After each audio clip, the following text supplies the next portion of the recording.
6 consecutive model runs, all pointing to the same thing. A coastal bomb cyclone this weekend that could shut down I-95 from Washington to Boston.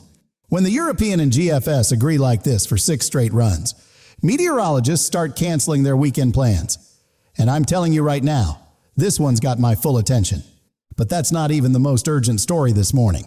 Right now, as I'm recording at 6 a.m., rescue crews in Minnesota still can't reach families who've been trapped since yesterday afternoon and buried in all this winter chaos. There's a 5% tornado risk for tomorrow that almost nobody's talking about. Indianapolis, Cincinnati, Louisville. You need to hear this. Shout out to Margaret in Grand Marais. 19 inches in her driveway. No plow for 16 hours. 78 years old and waiting alone. Margaret, we're all pulling for you, sweetheart. Drop your city in the comments right this second because I'm covering over 80 cities today.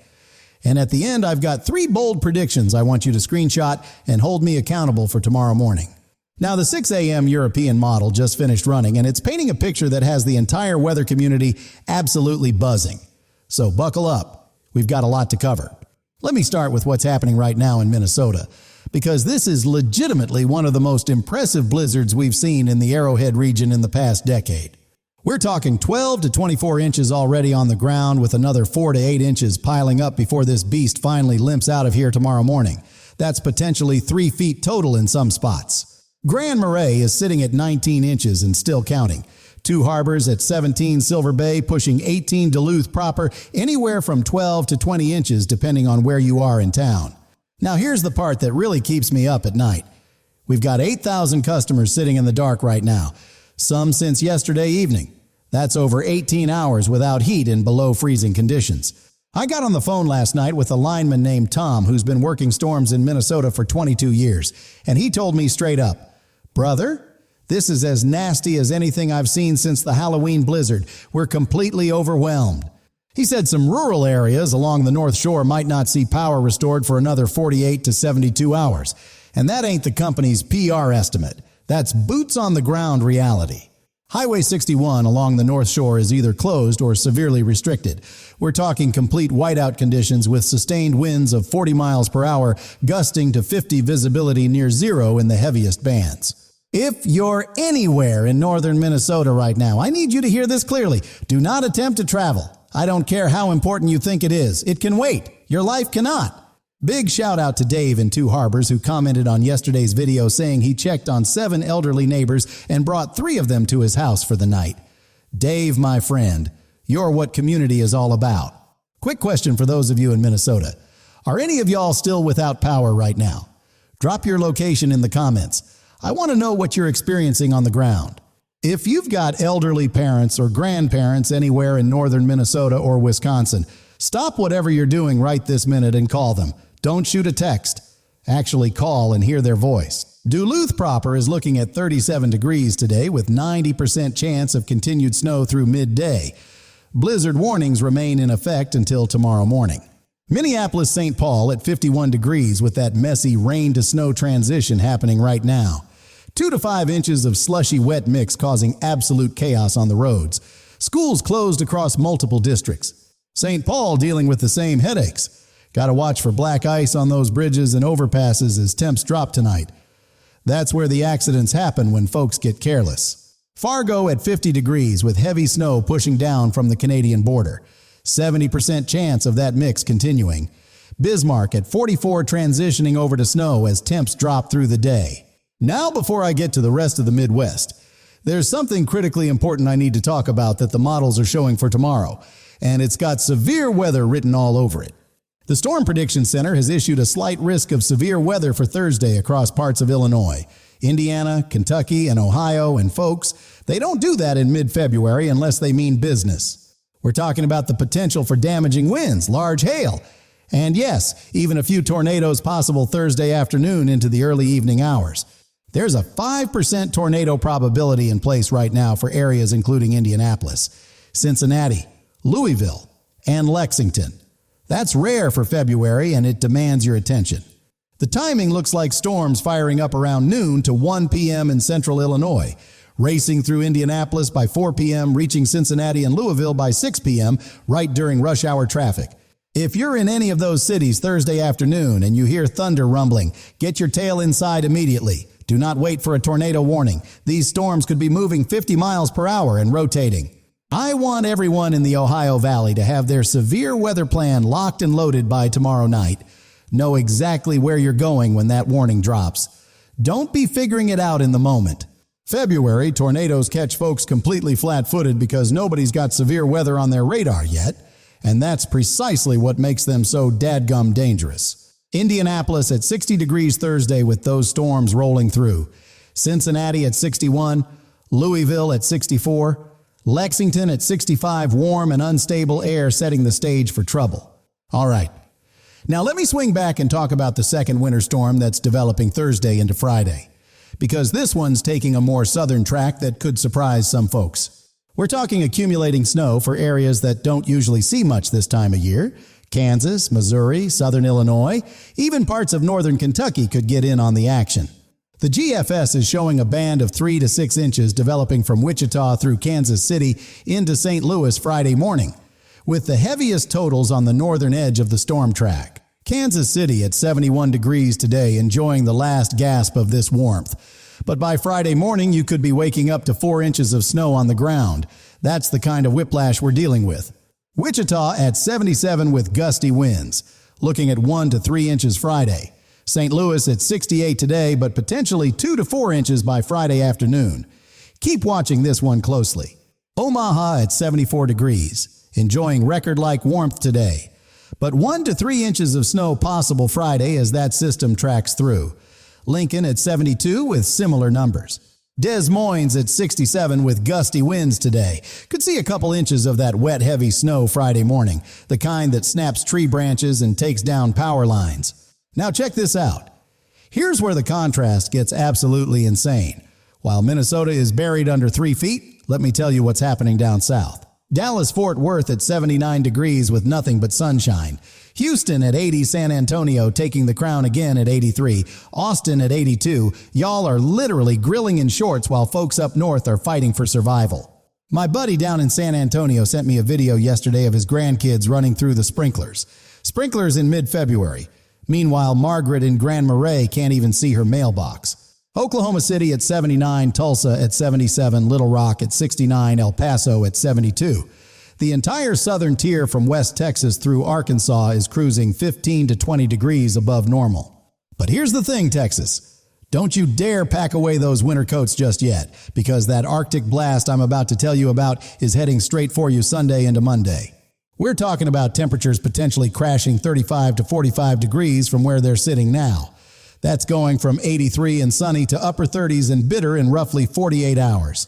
After everything y'all went through during Winter Storm Uri, I know you don't mess around with these Arctic plunges anymore, and you shouldn't. Keep your eyes glued to the forecast. Now, before I finish up the city forecasts, let me tell you about something the overnight model showed that could be a game changer for the East Coast this weekend. And I mean a legitimate blockbuster. Both the European and the GFS are now in remarkably strong agreement on a potentially major nor'easter developing Saturday night into Sunday. And when those two models lock arms like this, I pay very close attention. Let me explain what we're looking at here. This is a classic Miller B setup where energy from the Midwest transfers to the coast and rapidly intensifies. Or as we say, bombs out into a powerful low. The European has been showing this same solution now for 6 consecutive runs. And when you see that kind of persistence in the modeling, it tells me there's a real signal here, not just random noise. If this storm tracks close to the coast like the current models suggest, we're talking potentially 10 to 16 inches for Boston, 8 to 14 for Providence, 6 to 12 for New York City. Even areas further south like Philadelphia could see 4 to 8 inches, and D.C. might get in on 2 to 4 inches, though the cutoff between big snow and just rain will be razor sharp. Now I got to level with you. We're still 4 days out and plenty can change between now and then. A 50-mile shift in the storm track could be the difference between a foot of snow and just cold rain. But here's what's different this time. The model consistency is remarkable. We haven't seen this level of agreement on an East Coast storm in several weeks. For historical context, a storm tracking in this position would be similar to some of the bigger March nor'easters we've seen. Think along the lines of what hit Boston back in 2018. Please don't screenshot this and blast it all over Facebook saying there's definitely going to be a massive blizzard. We ain't there yet. But I do want you to start thinking about contingency plans. Quick question for my East Coast folks. Are you ready if this thing verifies? Have you got your snow removal equipment ready to go? Drop it in the comments. Let me know where you're at preparation-wise. All right.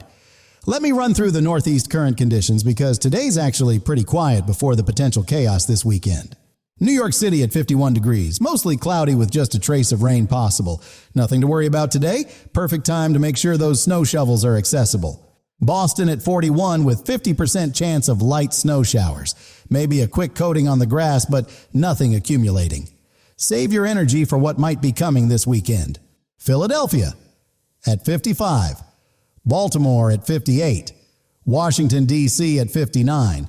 The whole Mid-Atlantic corridor is enjoying pleasant conditions today, but keep one eye on that weekend forecast. Pittsburgh at 63 degrees, that's downright spring-like for mid-February. Some morning fog to burn off, but otherwise a gorgeous day out there in Steel City. Buffalo at 41 with a trace to 1 inch of lake effect snow. Cleveland at 52 with 1 to 2 inches of wet snow mixing in, the Great Lakes staying gray and active. Detroit at 49 with 70% chance of that rain-snow mix, looking at 1 to 3 inches total. Grand Rapids could see 2 to 4 inches of wet, heavy snow. Albany at 44 with light rain and snow mixing. Hartford at 45, Providence at 42, Portland, Maine at 38 with snow showers. The northern tier staying on the cool side. Now sliding down to the southeast. And boy, oh boy, while Minnesota can't even crack open their front doors, y'all are living your absolute best February life. Atlanta at 71 with gorgeous sunshine, no weather concerns whatsoever. Birmingham at 72, this is straight up Chamber of Commerce weather right across Dixie. Nashville at 69. Memphis at 69, both mild and comfortable today. Though keep an eye on that Thursday severe weather threat if you're in Middle Tennessee. Jacksonville at 73, Orlando at 78, Tampa at 76, Miami at 79, Florida, doing Florida things as usual. If you're a snowbird, you absolutely crushed that decision this year. Charlotte at 67, Raleigh at 67, Charleston at 66, the Carolinas enjoying beautiful conditions. Soak it in because that Arctic air arrives Monday. New Orleans at 74, Baton Rouge at 76, Jackson at 71, Mobile at 73. The Gulf Coast is just gorgeous today. Make the most of it, folks. Now out west. The mountains continue getting absolutely hammered. This has been one of the best snow seasons in recent memory for the ski resorts. Sierra Nevada adding another 1 to 8 feet depending on elevation. Some resorts are reporting base depths over 15 feet. Just incredible numbers. Denver at 59 with gusty winds and 25% chance of afternoon showers. Colorado Springs looking at 3 to 6 inches of mountain snow. Salt Lake at 51 with 2 to 4 inches. Reno at 38 with 2 to 5 inches of valley snow possible. The Sierra Passes remain absolutely treacherous. If you don't have to cross today, honestly, just wait. Los Angeles at 62 with 1/2 inch to 1.5 inches of rain. Some urban flooding concerns in low-lying areas, but nothing like the chaos from earlier this week. San Francisco at 55 with continued showers, 85% precip chance. Sacramento at 54 with similar conditions. The atmospheric river finally winding down but still active. San Diego at 67 with 1/2 inch of rain. Phoenix at 68 with 50% chance of scattered showers. Las Vegas at 63, even the desert getting moisture this week. Portland at 48 with rain and snow mixing around. Seattle at 47 with similar conditions. The Pacific Northwest staying soggy as moisture streams off the ocean. Spokane looking at 2 to 4 inches of snow. Boise at 51 with rain. Helena at 44 with snow and rain swirling. Billings at 56, but absolutely howling winds. Cheyenne at 48 getting sandblasted with 30 miles per hour sustained winds. Casper at 51 with similar conditions. The high plains really taking a beating today.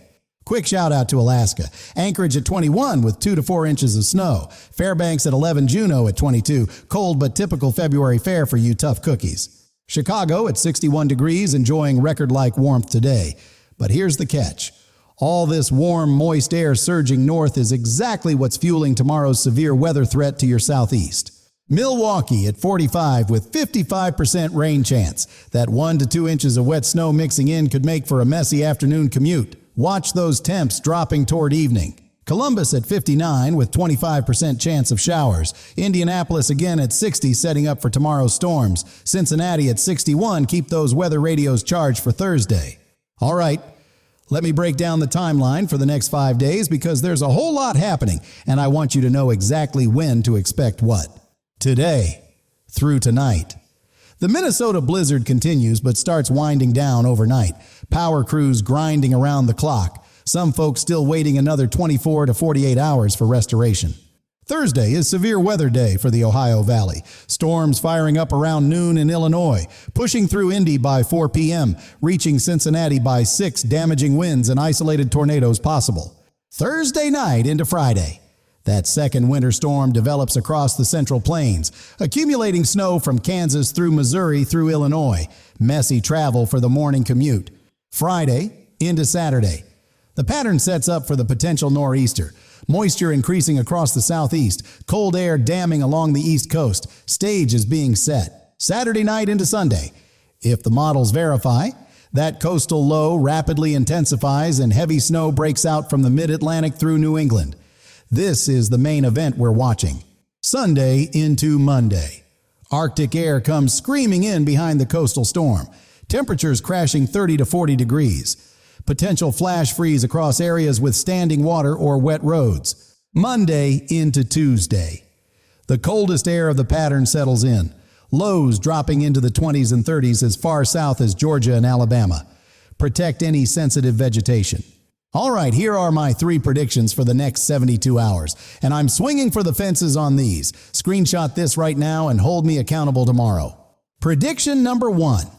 The Minnesota Arrowhead region tops out over 26 inches total before this blizzard fully wraps, with peak power outages exceeding 10,000 customers before restoration catches up. Prediction number 2. I'm calling it right now. By Friday morning, both models show this weekend nor'easter as a sub-975 millibar bomb cyclone, and at least one major East Coast city sees a 12-plus inch forecast. Prediction number 3. We see at least one confirmed tornado in the Ohio Valley on Thursday, and the Thursday-Friday system drops at least 5 inches of snow somewhere in the Kansas City to St. Louis corridor. If I nail all 3. I want you to share this video with one person who needs to see it. That's all I'm asking. Help me help somebody else stay safe and informed out there. If I whiff on all 3, you have my full permission to roast me mercilessly in the comments tomorrow, and I'll own every bit of it on camera.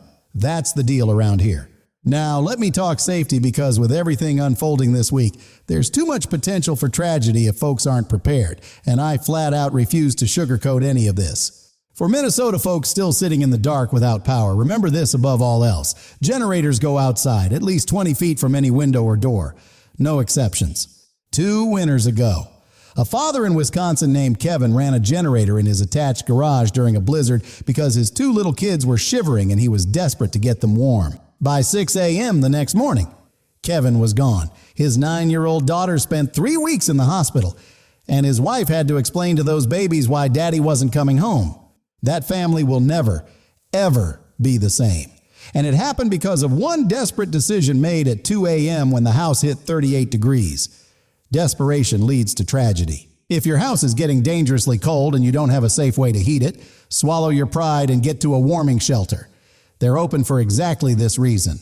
For the Ohio Valley folks facing severe weather Thursday, by tomorrow night, I want your plan locked down tight.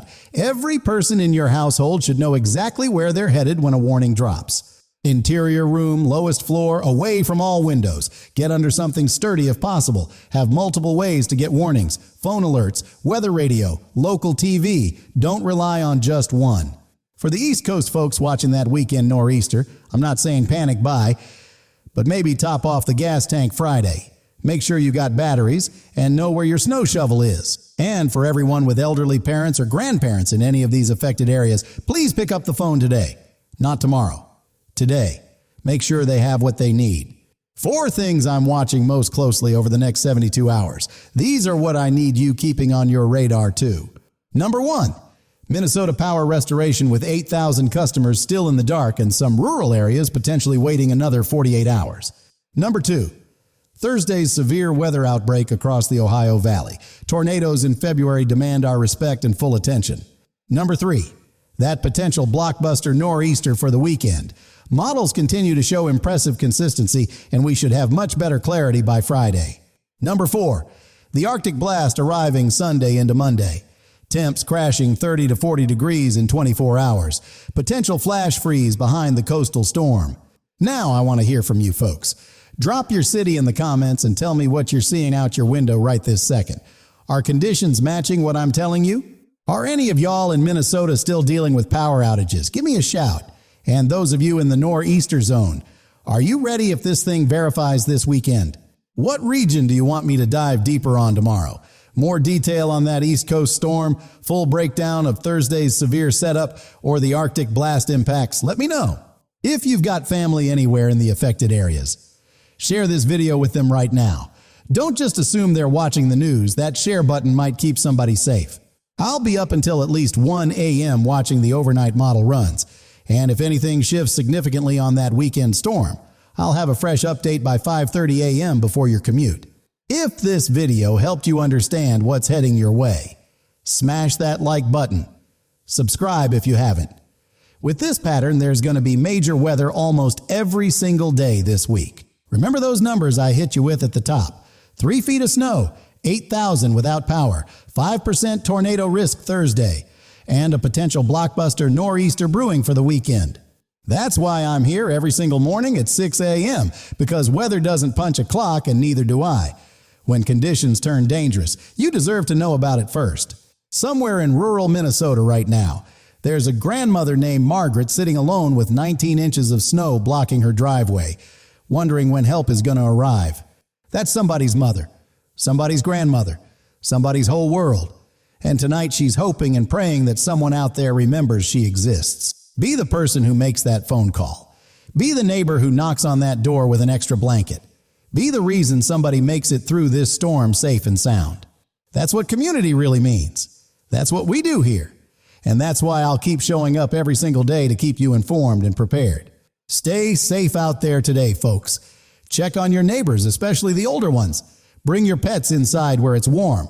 And if you're in any kind of warning area, take it deadly serious. I'll see you first thing tomorrow morning with the overnight updates. We'll track how those models handle the East Coast storm and see if my predictions hit or missed. You're not just viewers to me, folks. You're family. And this community we've built together keeps each other informed and safe. That's the whole point of what we do here. Take care of yourselves and take care of each other out there. God bless every one of you. See you tomorrow morning. Peace.